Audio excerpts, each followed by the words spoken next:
And the film that I have chosen to recommend is a film I've just seen recently. It came out last year. I didn't get a chance to see it in the cinema because at that point, when cinemas reopened, I was a bit not as comfortable going to the cinema because of, the pandemic and everything like that. So the film I'm going to recommend is Christopher Nolan's movie Tenet. Tenet. Tenet or Tenet. I thought it was Tenet. Tenet. No, it's not Tenet. It's when I was flying back here, someone was watching it on the plane, and I was, that thing where someone like 3 rows in front of you, Yeah. on the other side is watching, and you can basically see it, but you can't really see it in a lot of detail. But luckily they had subtitles on, and because that's the only way to watch that movie, because the sound design is just like all over the place. I had no fucking clue what was going on in there. I mean, the person in the row in front of me was watching The Good Dinosaur, and I could see exactly what was happening in that film. But I kept looking over at this Tenet guy, and it was just like, what? Eh? Huh? Yeah. So it's a very tell me, why should I watch this? Why should I or anyone else watch this film? I think you should watch it mainly because, from a technical point of view, that is not the worst way to sell it, man. Okay, fine. That's actually got some very interesting things going on. Okay, look, I feel like, Christopher Nolan is one of my favorite filmmakers. I feel like... Really? What? More like, what are you talking? Like top 5? No, he's like top 20, I would say. Really? Yeah. Well, we can talk about this later. We can have an episode about who our favorite directors are or something like that at a later time. But I really like the way he directs his films. I like the way he directs action. No one really makes movies like him. I think the way that he composes action sequences is really amazing. Like, and I think just the way that he, creates these feelings, these really intense feelings. Because I went into this film with no expectations. I know all about the stuff with the sound design, and everyone was like, oh, you got to watch this movie with subtitles because you can't hear what they're saying. It makes sense. It didn't bother me as much, mainly because I was watching at home and watching it with subtitles on, so it didn't bother me that much. But, it was fine. I think there was a lot of interesting ideas and imagination in regards to the story, in regards to how they filmed certain things, and this idea of not time travel, but inversion. I think that stuff was really good, even though I did feel like he was getting a little bit ahead of the audience, and I think expecting a bit too much from the audience. I think that was where I think maybe he did falter a little bit with this film. But even though I was a little bit frustrated by it, even that comes mostly in the second half of the film, where I'm sort of trying to keep up with all the physics and the mathematics of how all this stuff works. It's still a very exciting film. Even though it is a bit frustrating and unsatisfying at the same time. The cinematography by Dutch cinematographer Hoyte van Hoytema is amazing. The IMAX cameras that they use for all these action sequences is great, and the fact that they... Well, he did Interstellar and Dunkirk as well, didn't he? He did Interstellar and Dunkirk, yeah. I mean, and say what you like about Interstellar, it looks great. It does. It looks really good. But I mean, the beginning scene, which takes place in this opera house in Kiev... They shot it in Estonia, and they shot all over the place with this movie, like Italy, Denmark, Norway, England, Estonia, and places like that. I saw when I was eavesdropping on the guy watching it. There was some scenes that looked very much like Denmark. Is that used as an actual location, or is it just? Yeah, they use it. It's in the beginning of the film. It's like this place in, I can't remember where in Denmark it is, but it's where all these big windmills are. That's like he's like John David Washington's character, the protagonist. Literally, he's called the protagonist. He doesn't have a name. The one black guy in the movie, he's just called the protagonist. And which is a little bit problematic, and he's on a boat, and he's being explained his mission by Martin Donovan's character, who was in Insomnia, another one of Nolan's movies, which is also very underrated in some regards. And, Insomnia's great. Insomnia's really good. And he sets him on this trail and gives him a word, Tenet, that opens doors, some good ones and some bad ones as well. And the sort of concept of the movie is that he's trying to stop World War III from happening, whatever, something that's bigger than a nuclear holocaust, and it gets explained later in the movie, even though it's a little bit confusing what it is.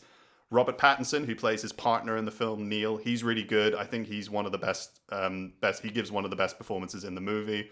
I think John David Washington is really good, but I did feel like I wanted a bit more information from his character, because in something like Inception, you do get a sense of Leonardo DiCaprio's character, Cobb, what's driving him and what's his goal in the movie.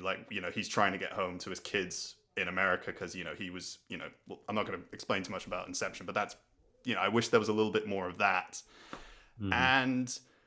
And also Elizabeth Debicki's character, I think she was really good. I think she was the like strongest character in the whole film, because there was a little bit, she had an arc, like she's in a very abusive relationship with Kenneth Branagh's character, who's like this really stereotypical like Russian business guy who's just like, he's basically like the Russian version of Sounds so silly. It's interesting because I was when you mentioned that, like some of the scenes I kept seeing on this screen were like very reminiscent of The Night Manager, and it feels like she's playing almost exactly the same character. Exactly, yeah. She's basically playing the same character, and she's really good. I like Elizabeth Debicki. I think she's a fantastic actress.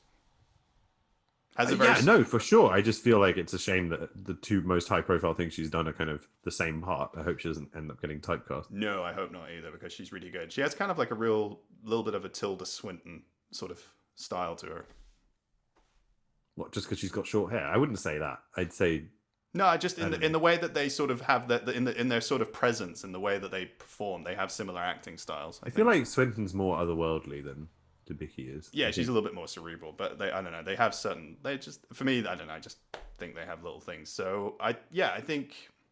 Yeah, I mean, it's an exciting film in many regards. Like the first scene in Kiev, the opera scene, which is, I think, maybe a little bit inspired by the Moscow Opera House hostage crisis in 2002. I think it's a little bit inspired by that. It's a really great, really, really great sequence. And just like the music by Ludwig Göransson, who won an Oscar for Black Panther, and he also does the music for The Mandalorian. And he's one of my favorite composers, and his music is it's so good. It's very like electronic, and it really gets you going and excited. Like, say what you will about Nolan, he really knows how to start movies and like really grips you straight away, even though you're like, what does this bit mean, and things like that.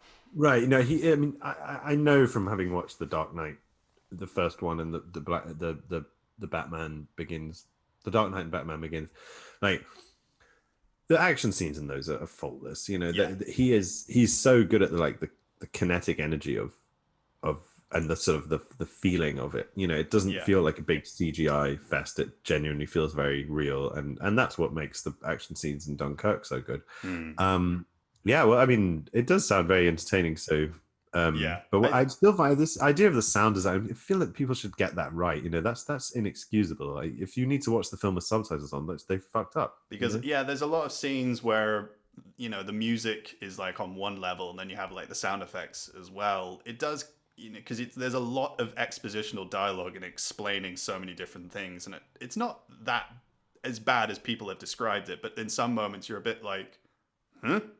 kind of thing. But I feel like it's his way of drawing a little bit more into the visual side of things and the visual storytelling and stuff. I don't think it's like he doesn't care about sound, because like all the way that the way that guns sound, or like in Dunkirk with the planes and everything like that really intense feeling like you're in the movie. But yeah, I think the dialogue does get a little bit left behind. And I think I read somewhere, because I was looking a little bit into the sound in regards to the movie, and apparently he tries to avoid doing ADR, additional dialogue recording, in post-production, so he tries to get it all done then to give it a sense of realism. But yeah, right. But you've got to be able to hear what people are saying. Yeah, but I I was reading there was a good article from The Guardian. It wasn't really a Tenet problem. It's